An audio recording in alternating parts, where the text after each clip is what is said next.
Ish kryeministri Zoran Zaev njoftoi se ka parashtruar padi për shpifje dhe shkelje të nderit dhe reputacionit kundër deputetit të VMRO-s Brane Petrushevskit dhe pronarit të klinikës Zhan Mitrev.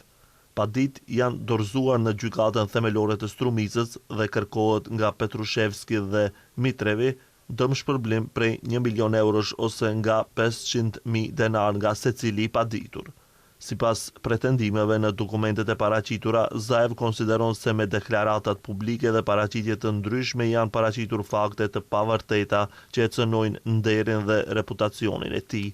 Në një rast, padia lidhet me deklarata të dhëna në një konferencë për shtyp, ndërsa në rastin tjetër me një paraqitje në një televizion, ku sipas paditësit, pretendimet janë transmetuar gjithashtu nga media dhe portalet online.